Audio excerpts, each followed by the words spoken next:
so often, an auto manufacturer will shock the world by introducing a vehicle that is completely out of character for the brand.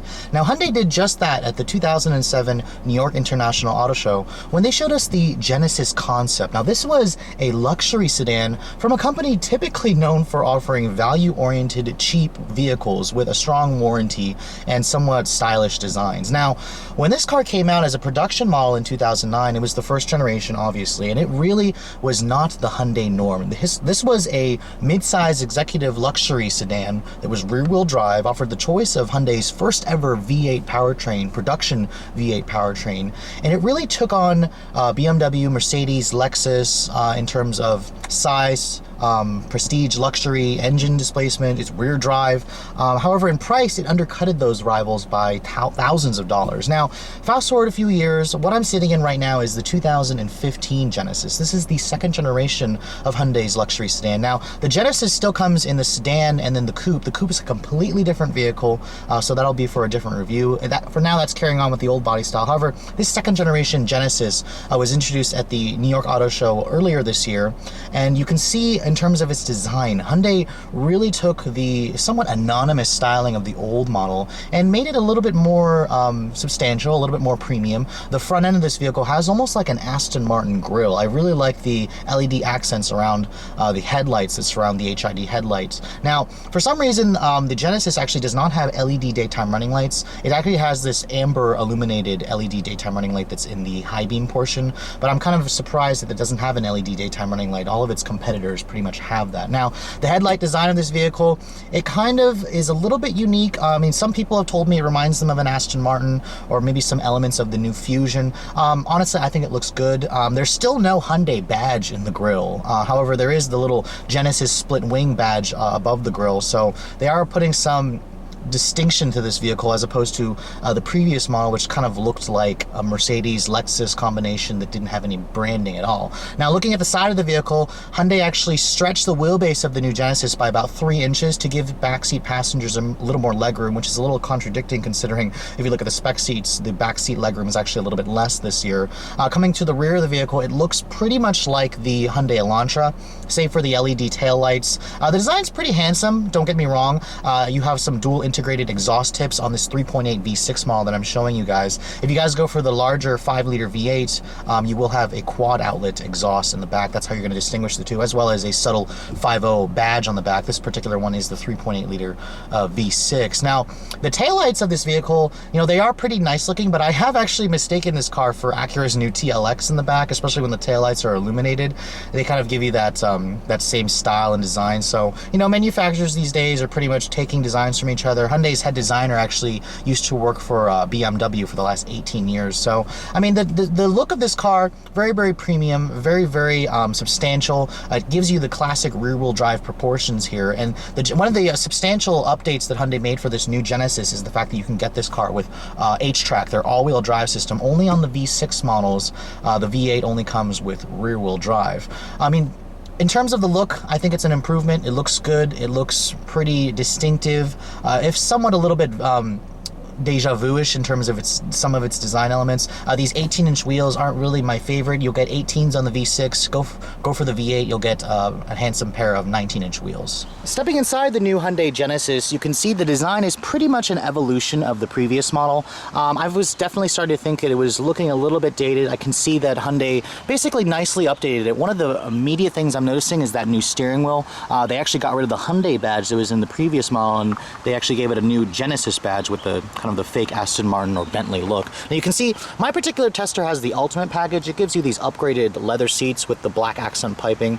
They're very comfortable. I love this combination of the cream colored interior with the top that has the black portion. And of course, if you look at the wood and aluminum, that is actually real aluminum and real wood trim. Hyundai splurged there when you guys go for the Ultimate package. Now, stepping inside this vehicle, it's a pretty, you know, big luxury sedan, so it's easy step in height. It's not going to be like an SUV, anything like that. But you can see, in terms of the design, I'm really liking what Hyundai's done here. Again, that screen's pretty large. It's about a 9.2-inch screen. Now, here's the key for the vehicle. It's basically the same key that I showed you guys in the Equus, which is a class above this vehicle. But you can see push button start is standard. Liking the new push start button here. It's a metal finish. So put your foot on the brake and push the button to start the engine.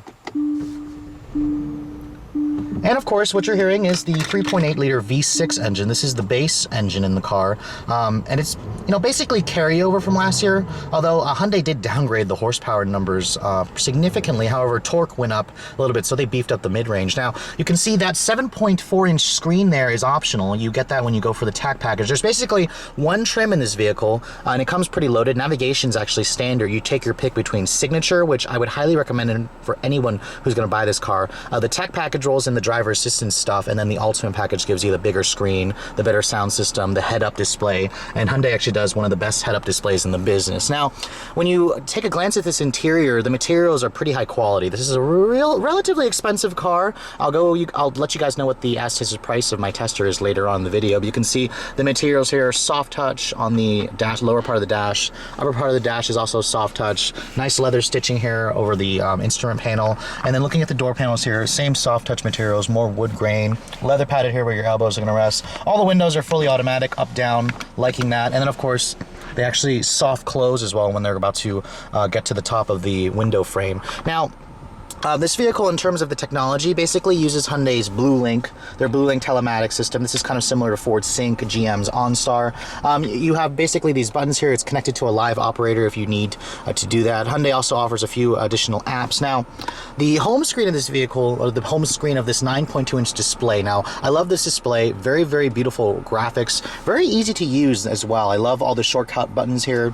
You have other buttons for your heated and cooled seats here. The BlueLink telematics button here. Now, when you go to the nav button here, showing the map quality, it's a pretty good rendering of the maps. Now, this isn't going to be really elaborate like what you find in BMWs or Audis, especially Audis with their Google Earth map interface, but it's very clear, very easy to read. The street names are really well labeled. The navigation voice commands work well. Going back here to the home screen, the sound system in this vehicle is phenomenal. What you're looking at is a Lexicon premium audio system in this thing. It's a 17-speaker, 528-watt Lexicon premium audio system. And basically, Hyundai likes to point out the fact that only Rolls-Royce offers a Lexicon-branded sound system. Now, when you put this vehicle in reverse, you get a nice backup camera here that gives you distance markers, some trajectory. You have front and rear parking sensors. The mirrors will do the automatic reverse gear tilt down. If you guys look at the Equus, you remember it had that 360-degree view, or the K900 has that, so they have to save a few luxury features for their flagship vehicles. This is kind of one notch below it. Now,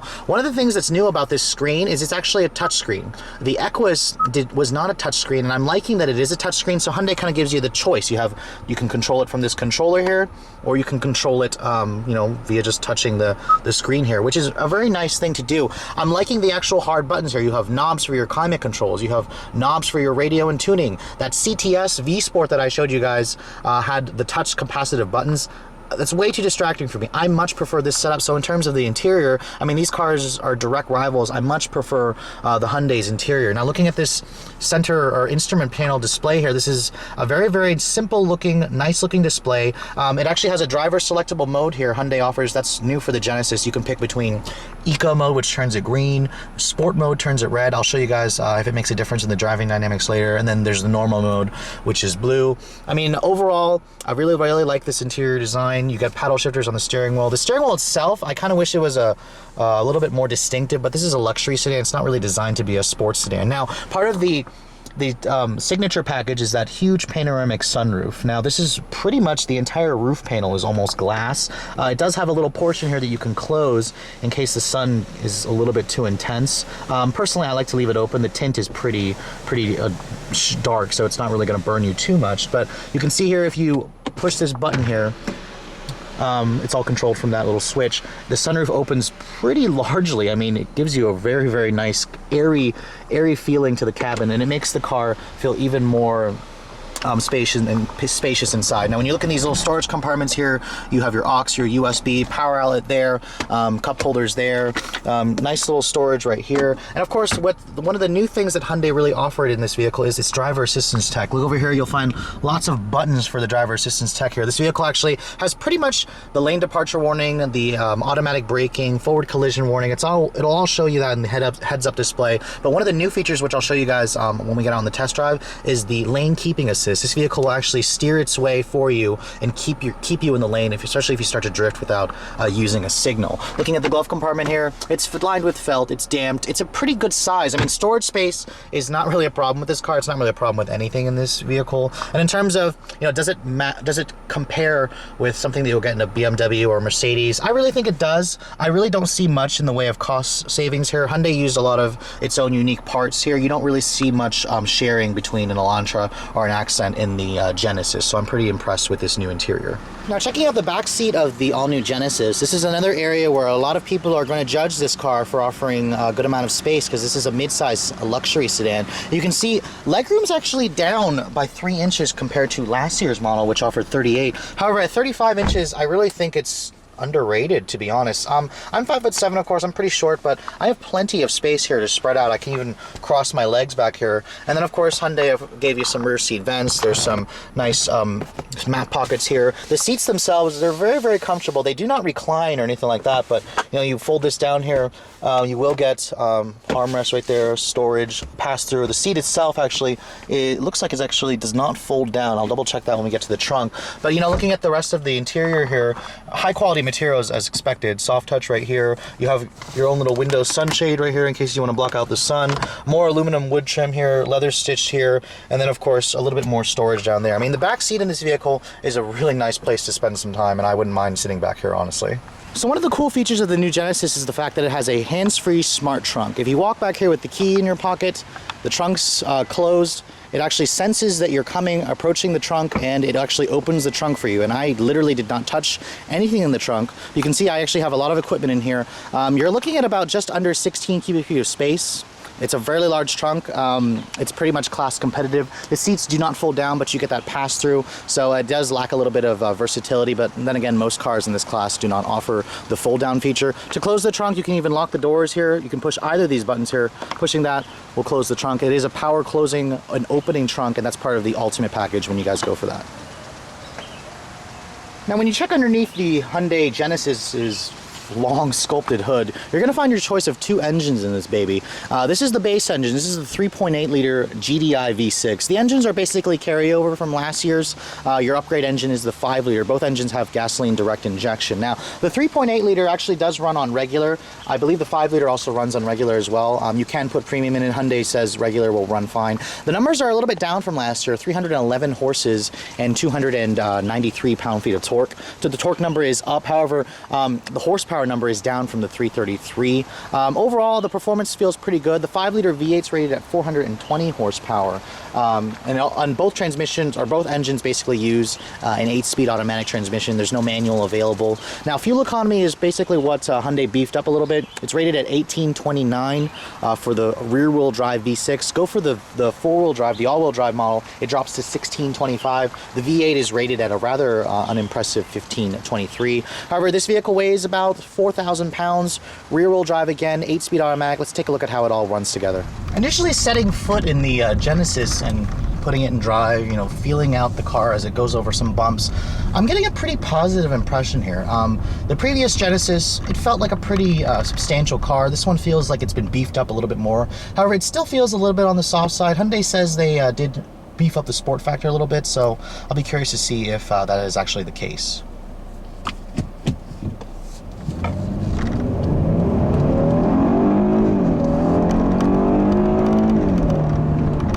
Now, the 3.8 liter V6, which I'm really glad they actually sent me over a V6, because I've driven the 5 liter V8 countless times. I like the engine. However, this 3.8 is rather surprising. I briefly drove the previous 333 horsepower version, and this one doesn't really feel much slower. I mean, expect a 0 to 60 time of around 6 seconds for this guy, and it's relatively peppy. It's going to be enough motor for most people in this class, to be honest.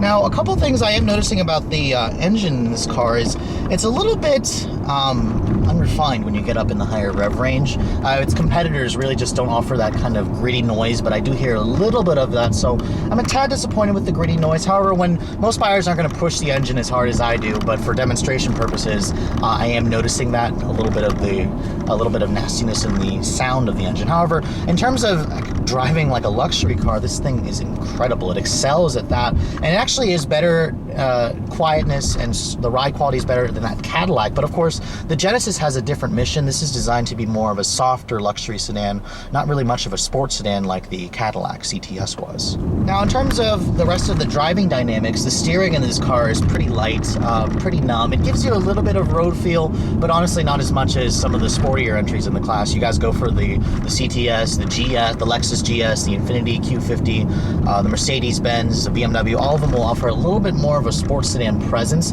but this thing represents kind of an interesting vehicle in the class. Nothing really drives like this anymore, and it's interesting that this kind of driving dynamics, this soft, squishy luxury sedan driving dynamics, isn't really offered in the class, to be honest, that's rear-wheel drive. Like, for example, I'm imagining this car with a Lincoln or an Acura badge, neither of those two companies offer a rear-wheel drive luxury sports sedan like this. So it's kind of funny to me that the car that I was hoping to see as a Lincoln, for example, Hyundai actually builds it as the Genesis. This is a really, really excellent driving luxury sedan, and if you guys are looking for something that isolates you from the nastiness of the outside world, this is the vehicle to do it. As you know, everything else in the class has gone more towards sport. Now, in terms of visibility in this thing, it's really good. You know, the mirrors, the side mirrors are gigantic. The view out of the back is good. Now, the front of this vehicle, the hood's relatively long, and it's a really wide vehicle. I mean, overall length of this thing is about 196 inches long. It's about 7 inches shorter than the Equus, about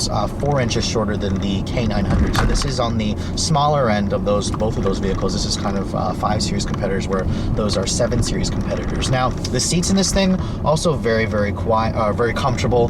The interior, Hyundai really hushed down the interior of this thing. Very little road, very little engine noise as well. I kind of wish there was a little bit more of a bark from that V6. However, if you guys want that noise, you really got to go for the V8. Now, between the different drive modes here, I'm going to switch it over to normal. I mean, this is probably the mode that most people are going to leave it in. It's a relatively good balance between comfort and handling, and it blends the two nicely. Eco mode, it just makes the 8-speed automatic stay in its top gear all the time.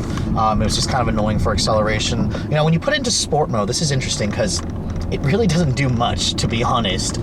It raises the RPMs a little bit in sport mode, but it's not like that Cadillac where you put it in sport mode, or the Lexus GS, you put it in sport mode and lots of other crazies happen and the car just has a split personality. This is pretty much is really subtle and really subdued most of the time.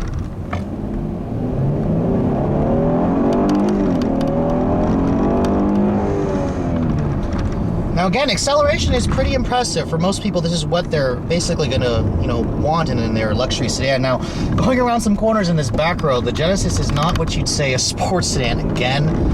Don't get me wrong, it can hold its own, but it just doesn't have that planted feel that the CTS had, which is, again, not really its mission, but it's pretty competent. Most buyers are gonna find that this vehicle handles pretty well for what it is. Now, the big question that some of you may be asking me is, how does this thing feel? Does it feel like an actual luxury sedan from behind the wheel? Well, I can give you a definite answer, and that's yes. It feels like it's built on the same level that you're going to get from some of the other competitors. Not necessarily up to the Germans' levels.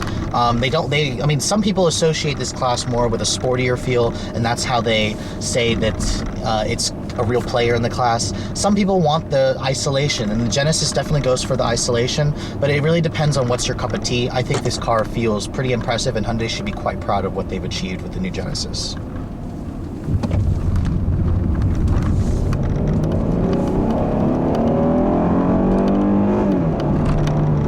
Of course, I want to go over some of the driver assistance tech in this car really quickly, and the Genesis offers a plethora of it. Now, the new feature in this vehicle is the lane keeping assist. Basically, you'll know it's always on. The Equus did not have that feature, and this is a feature that will actually actively correct the steering when you start to drift out of your lane. It has the lane departure warning, it has the automatic braking, the forward collision warning, the adaptive cruise control with stop and go. However, the lane keep assist is really, really cool. So right now, for example, it's showing me a green steering wheel on the heads-up display. And for example, if I start to drift into the lane, if I start to drift out of the lane, the car will actually nudge the steering wheel, and it will also vibrate the steering wheel and let you know that you are not staying in the lane. And then of course, when you try to drift out of your lane, because the cameras will mark everything, you can see here, it's actually steering for me. But let me just let it do it again really quickly here. And you have to wait for the green steering wheel icon to actually show up in the heads-up display. That's how you know it's working. So for example, I'm gonna take my hands off the wheel. The car is basically going down a straight road right now, but it will actually go around gentle curves for you. At least that's what they say it'll do, but I'm gonna start to let it drift over to the lane here. And you see when you drift over the lane, it starts to vibrate the steering wheel, which actually you have to be going above 40 miles an hour for the system to actually work. So let me speed up here a little bit. Let me try this again. Of course, you want to be very careful when you're trying to see if this thing will actually steer for you. For example, I'm going to go over the lane again here, and it will nudge the steering wheel back here. It'll nudge it back, and again, I'm not touching the wheel here. It's staying in the lane for me. It's keeping straight ahead, and it's a really cool feature. This car could almost be autonomous, but you really have to learn to trust the feature. Again, when you start to go over the lane here, it will beep and it will vibrate the steering wheel to let you know that you're crossing the lane, and then the lane keep assist light will show up in the instrument panel display.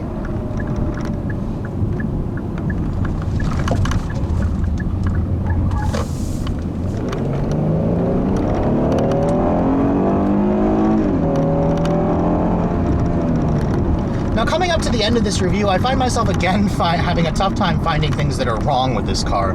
I did find a lot that I didn't like with the previous generation, but Hyundai pretty much has corrected all of my criticisms of the first generation Genesis. Now, this thing really excels as a luxury sedan. You have to kind of remind yourself that this is not a sports sedan. This is not the Genesis's mission.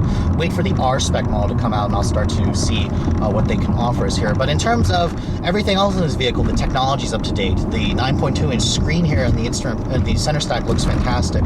The engines have good power. The look is also quite nice. It's a very distinctive looking, different looking vehicle, and I really like the way this car looks in terms of its design. Some of you may think it doesn't have a premium luxury badge on it, but that's okay. In terms of price, the Genesis still undercuts a lot of its rivals. This car starts at $38,000 and it's really well equipped. You'll get features like push to start, leather, a backup camera, navigation. You're not going to get that on its competitors at that price point. Now, everybody really needs to be adding the signature package. That's $4,000. That gives you HID headlights with the auto high beam assist, the big sunroof, the upgraded leather, the upgraded Lexicon audio system. Everybody needs to get that package for a luxury sedan at $4,000. If you guys want to go to get some driver assistance tech that I've showed you, another $3,500 gets you the technology package. That will give you the lane departure warning, lane keeping assist, adaptive cruise control.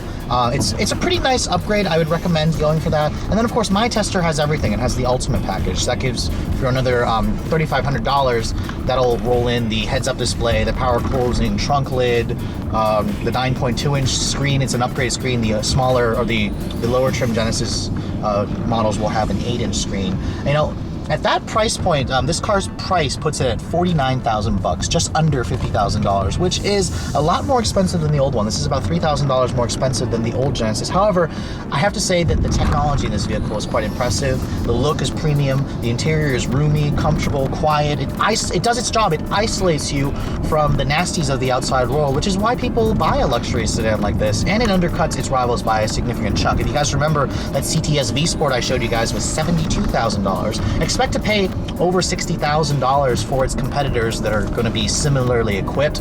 Go for the V8 model of the Genesis and you're going to spend $6,000 more just for the V8 upgrade. You'll distinguish the V8 models from LED fog lights on the outside, whereas the V6 models do not have that feature. But overall, I think the Genesis is a great value. It still undercuts everyone by about $5,000 to $10,000. You finally have the updated technology that was really lacking in the previous model, and you have a new look that is quite distinctive and that will, you know, make people think, really, that's a Hyundai, which is sometimes what somebody wants. Sometimes you don't want to go with the norm, you want to go for a luxury brand that is kind of unexpected, and this is exactly what that vehicle offers. Anyways, I hope you guys have enjoyed my overview of this 2015 Hyundai Genesis. It is for sale. It is already on sale. It went on sale in June of this year, so if you guys are looking for a different kind of luxury sedan that's on the softer side, but the Genesis is pretty much one of the few vehicles in the class that offers that kind of isolation.